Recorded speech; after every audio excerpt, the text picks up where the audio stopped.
नमस्कार मित्रांनो, तुमचं स्वागत आहे प्रफुल्ल मस्के यूट्यूब चॅनलमध्ये। आणि आज आपण बोलणार आहोत एका महान अशा क्रिकेटपटूविषयी। तो नवखा क्रिकेटपटू असून देखील मी त्याला आज महान हा शब्द का वापरतोय, तर मित्रांनो, आपण इतिहासामध्ये पाहिलेलं आहे की एक असा फलंदाज जो फलंदाजी करत असताना त्याच्या पीकमध्ये असेल, फुल फॉर्ममध्ये असेल, शतक मारत असेल, अर्धशतक मारत असेल, चौकार षटकारांची बरसात करत असेल, पण नेमकं त्याच वेळी त्याला कर्णधार केलं जातं आणि कर्णधार पदाच्या ओझ्याखाली तो आपली फलंदाजी विसरून जातो। खूप वेळा हे किस्से झालेले आहेत। या ठिकाणी सर्वात जर मोठं उदाहरण द्यायचं झालं तर मास्टर ब्लास्टर सचिन तेंडुलकर महान अशा या क्रिकेटपटूचंही उदाहरण देता येईल। ज्यावेळेस सचिन तेंडुलकरला त्याच्या पीकमध्ये असताना कर्णधार केलं गेलं, त्यावेळेस स्वतः सचिनने कर्णधारपद नाकारलं आणि ते त्यानं महेंद्रसिंग धोनीला दिलं होतं, कारण त्यांचं स्वतःचं असं मत होतं की माझ्या फलंदाजीवरती कर्णधारपदाचा अतिरिक्त दबाव पडत असल्याने परिणाम होत आहे। तर आजच्या घडीला एक असं नाव जे समोर येत आहे आणि ते नाव घेताना खरंच इंडियन क्रिकेट खूप मोठ्या प्रमाणात एस्टॅब्लिश होत आहे। ऑस्ट्रेलिया, इंग्लंड, साऊथ आफ्रिका या देशांसोबतही आता इंडियन क्रिकेट खूप मोठ्या प्रमाणात उज्ज्वल होत आहे।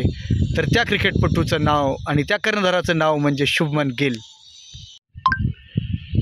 कारण ज्या वेळेसपासून शुभमन गिल कर्णधार झाला आहे त्याने जराही आपल्या फलंदाजीवरती या गोष्टीचा परिणाम होऊ दिला नाही। ॲक्च्युली कर्णधारपद हे खूप मोठी कामगिरी आहे, खूप दबाव येत असतो, पण या दबावाला न झुगारता त्याने आपल्या फलंदाजीवरती जबरदस्त अशा प्रमाणात लक्ष दिलेलं आहे आणि हे त्याच्या सातत्यपूर्ण कामगिरीतून दिसून आलेलं आहे। मित्रांनो, आता सध्या तरी गौतम गंभीर यांनी शुभमन गिलला तिन्ही फॉर्मॅटचा कॅप्टन करण्याचं ठरवलेलं आहे, अजित आगरकर आणि गौतम गंभीर या दोघांनी। तर एका दृष्टीनं असं वाटतं की हा निर्णय योग्यच आहे मित्रांनो, कारण आता जे न्यू ब्लड आहे, जे नवीन रक्त आहे इंडियन क्रिकेटचं, ते सळसळतं आहे मित्रांनो, आणि ही सळसळ त्यांच्या कामगिरीतून दिसून येते। जर गौतम गंभीर आणि अजित आगरकरचा हा डाव जर पचला तर मग मात्र वर्ल्ड क्रिकेटमध्ये इंडियन क्रिकेटची खूप मोठ्या प्रमाणात दहशत तयार होणार आहे।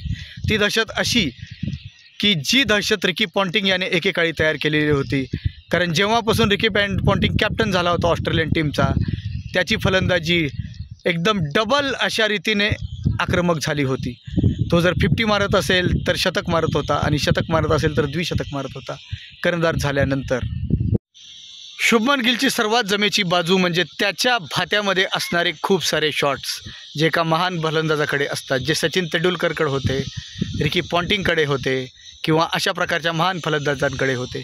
मला त्याचा आवडणारा स्ट्रेट डायव्ह, त्याच्यानंतर ऑफ ड्राईव्ह, त्याचे कट, पुल, जबरदस्त असे शॉट शुभमन गिलकडे आहेत आणि तो ज्यावेळेस लयात येतो त्यावेळेस त्याची फलंदाजी पाहणं याच्यासारखा मोठा आनंद दुसरा नसेल मित्रांनो। तर जे आता शुभमन गिल स्वतःच्या कॅरेक्टरला ज्याप्रमाणे त्यानं आता इंडियन टीमचा कॅप्टन, आणि तुम्ही पाहिलं का मित्रांनो, तो जराही दबावाखाली नसतो। ही खूप मोठी आनंदाची बाजू आहे इंडियन क्रिकेटसाठी। येणाऱ्या काळामध्ये आता त्याची फलंदाजी अशीच राहो अशी आपण प्रार्थना करूया मित्रांनो, आणि मी शुभमन गिलला शुभेच्छा देतोय त्याच्या येणाऱ्या पुढच्या कामगिरीसाठी। तुम्हाला हा शुभमन गिलबद्दलचा व्हिडिओ कसा वाटला हे मला नक्की लाईक आणि माझ्या व्हिडिओला कमेंट करून नक्की सांगा। चला तर मग पुन्हा नव्या व्हिडिओमध्ये भेटू आपण Praful Maske cricket and beyond या चॅनलमध्ये।